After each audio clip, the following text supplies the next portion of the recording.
Welcome back to the show. Last segment, football prediction time. We don't have a lot of time, so let's get right into it. There is a game tonight in Kern County, and Nick, you're going to join me here for this as well. Delano is in Porterville to face Monache. A couple of 2-5 teams, 0-2 in the East Yosemite League. I actually think Delano's got a shot. They've played their two toughest EYL games, Tulare Union and Tulare Western, and they've actually been competitive in both.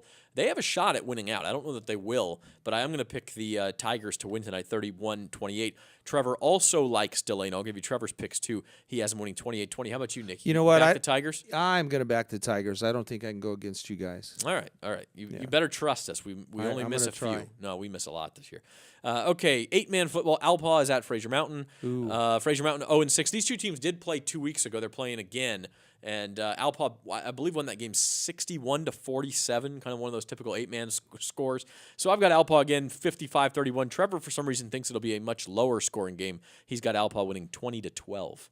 20-12. That sounds good. Well, I'm going to follow Trevor on that one. I'm going to take ALPAUGH with that score. All right. Yeah. Okay. Yeah. And then another 8-man game. TRONA is in Maricopa. TRONA undefeated this year. What? In Maricopa. This is a non-league game. Maricopa is in the Coast Valley League. And TRONA, which I believe they play on a dirt field. They do. I've once heard someone describe TRONA to me as the backside of the moon. Luckily, Maricopa does not have to go all the way to TRONA. It's the other way around. Exactly, this week. yeah. But I'm taking TRONA. Undefeated. I say they take the long road trip and win the game. So does Trevor. I'm going to take Maricopa. All right. Sorry, I'm like taking the Indians that's, on that one. That's near your hometown. It's very close to home. Near and dear to your heart. Yes, Yeah, I got to do that. A Taft boy. So, okay, so those are the 8-man games. In the southern section, Mammoth is at Boron. This is actually the league opener for these two teams, only a 4-team league. Boron probably the favorite in that league, as they usually are. I've got the Bobcats, and so does Trevor. BHS. I see it on the board. Even though it's Boron, it's BHS. I have to take it. It's BHS to them. That's right. And the Bobcats hoping to get off to a good start in the DML. Elsewhere in the southern section, Burroughs is at Oak Hills. Oak Hills, one of the top teams in that division in the southern section, 6-1, already 2-0 in the Mojave River League. Burroughs has a good team. They're traditionally much better when they play in Ridgecrest. This is going to be tough for them, and Trevor and I both take Oak Hills by 3 touchdowns. I'm sorry. I got to go BHS again. You see the I'm BHS, sorry. and you just get drawn into it. I can't fight that. Okay. Yeah. That's fair. Now into the central section. High Desert League. Rosamond at Cal City. One of the few games this week that Trevor and I disagree on. I've got Cal City, 33-21. He's got Rosamond, 20-14. Rivalry here. Cal City hasn't been around that long, but you're talking about neighbors. Yeah, I like Cal City. All right, the Ravens. You got the Ravens. I like the way it sounds. Both teams 0-1 thus far in the High Desert League. Trevor and I also disagree on the other High Desert League game, Desert at Bishop. And I freely admit I've been terrible at picking desert games this year. I think I've missed every single one of them. So maybe Trevor's onto something. You want me to go first? Yeah, go ahead, go first. BHS. I should have seen that coming. You should have seen it. Trevor actually takes Desert. What's wrong with him today? Well, I don't know. Like I said, I've been terrible on Desert all year long. So he takes them 28-26. It would be a heck of an upset. Both teams are 2-0 in the HDL, so this is a league title game implications for sure. It's very, very tough to go up to Bishop and win. And so I'm gonna take the Broncos and BHS. McFarland is at Orange Cove. McFarland struggling 1-6. I've got a close game here. Orange Cove winning 34-29. Trevor, a little more comfortable for the Titans of Orange Cove, 28-14. What do you think?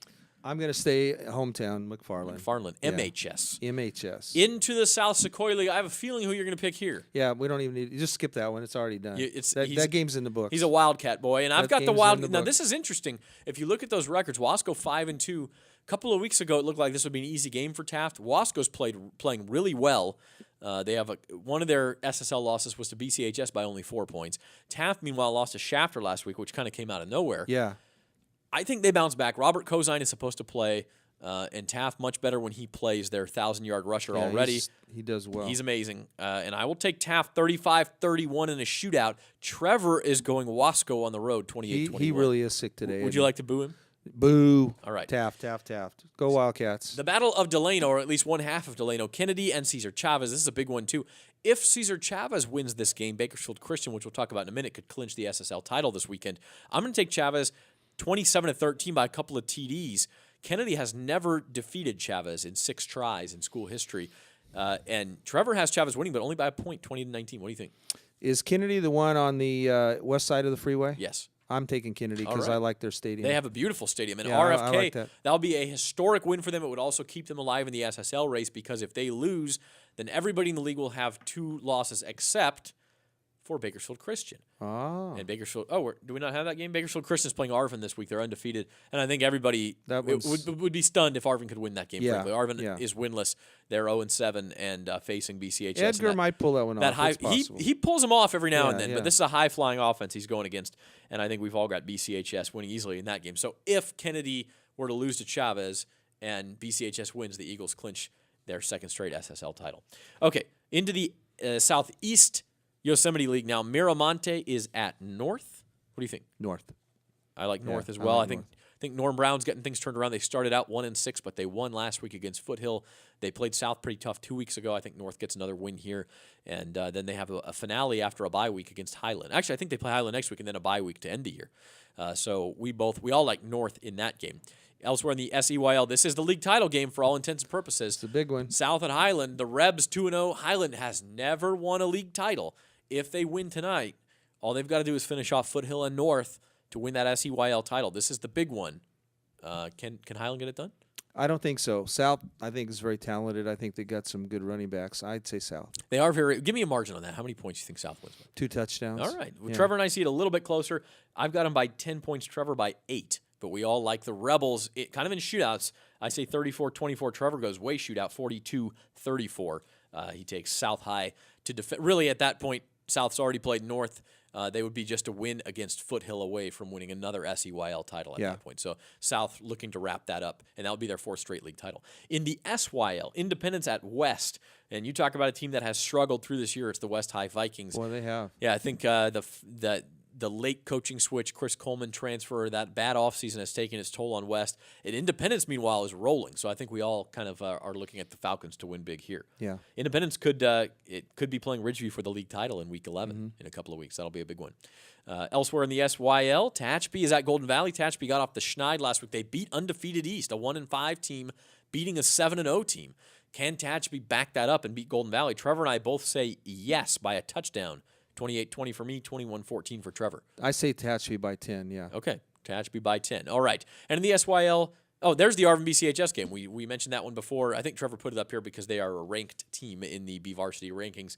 We all like BCHS there. Yes. Moving on now, Ridgeview at East. This is a big one. This is the game you'll be at. Tell us about it. I'm looking forward to it. Well, I'm a huge Ridgeview fan because my son-in-law is the trainer out there, Marcus Level. And my grandkids run the sideline over there, so there's no way I can go against Ridgeview. I like both coaches. They're good friends of mine, both of them. I think they're both good programs. I won't be mad about either team to win, but I'm going to pick Ridgeview. I'll tell you what, in modern times, East has had some good football years. In modern times, this would be an historic victory for the Blades. Trevor and I both have Ridgeview winning. He by 2 touchdowns, me by 3. I just think Ridgeview's at another level right now as a program. You're looking at a solid championship-level Division II program, even if they've had some struggles this year. The struggles have come against Division I teams. East is a Division III team. They've had a great year, don't get me wrong. I think Ridgeview takes care of business here. But I'll tell you what would be a great story if East could pull that off at Ned Permenter Stadium. Mm-hmm. Yes. Or Permenter Stadium, not Ned Permenter Stadium, just Permenter Stadium. Yes. Stockdale is at Frontier. This is now into the Southwest Yosemite League we go, and we mentioned this earlier. I mentioned this. Stockdale started 4-1, only a 1-point loss to Clovis. That's all the only blemish they had. But they've got a school rule: you got to be 500 to go to the playoffs. Could a team that started 4-1 with a 1-point loss to the #1 team in the section miss the playoffs? They better beat Frontier. That's all I'm saying. They better beat Frontier, or that becomes a legitimate possibility. Trevor and I both think they do it, although, tell you what, Frontier's a little bit of a sleeping giant. A lot of talent on that team. Greg Youngblood, the Titans quarterback, is questionable for this game, though. Yeah, I think I'd have to stick with Stockdale on that one. All right, so if Stockdale can win, they basically secure a playoff spot and can still think maybe about a run at the SWYL title with GARCES and BHS still to come on their schedule. Speaking of BHS, they are at Centennial. BHS' first trip to Centennial this year was a home game against Valencia that went horribly wrong. They lost the game 48-9, their worst loss since 1985. They lost quarterback Joshua Moran to a broken collarbone. This time they're the road team at Centennial. Centennial's been playing much better the last couple of weeks. They took GARCES to double OT. The week before that, they beat Stockdale. Can they surprise the Drillers? Well, I got to tell you, I don't think they will, but I got to give him a shout-out to Coach Chad Brown. You know, he's a Taft boy. He played at Taft High School before he played at college, and his parents are good friends of mine. But and you I like wish them the best, BHS, but I'm a Driller fan. I'm sorry. All right, Yeah. okay. And we have BHS, Trevor 35-21. I have him 41-21. So that'll be one to watch, though, to see if Centennial can put a scare into another top team. GARCES at Liberty. Again, our game of the week live on Bakersfield.com and ESPN Radio. It's at 7 o'clock pregame, 7:30 kickoff. GARCES 1-1 in the league, chasing possibly still a top seed in Division II. Liberty is at 2-0, looking to win its third straight SWYL title. Real quick, Nick, 30 seconds. What do you think here? Liberty. Okay, that says it all right there. They're on a roll. Too much defense, maybe. Too much defense. They're on a roll. I'll tell you what, it's Garce's speedy offense against Liberty's stingy defense. Johnny Balderas is going to have a huge game in the Liberty secondary. Liberty's the favorite here. Trevor has them 28-24, a close game. I'm going upset, ladies and gentlemen. I'm going with the Garces Rams. I think they have enough speed on the outside, not to dominate Liberty's defense at all by any stretch of the imagination, but just to score a few points and put the pressure on Liberty's offense. And Liberty's offense right now, if they have to score quickly, they could be in some trouble. If they're not forcing turnovers and they're not scoring points, it's going to be tough for Liberty in this one. I've got Garces 28-27. So join me tomorrow night and see if that comes true. Nick, thanks, man. Hey, it's good to be here. We appreciate it. Producers John Farrand. For the very ill Trevor Horn, wish him well. Hey, Trevor. I'm Zach Ewing. This has been BVarsity Live. We'll see you tomorrow night at Liberty, 7 o'clock pregame on Bakersfield.com. Looking deep down the left side, Mendeville into the end zone, touchdown!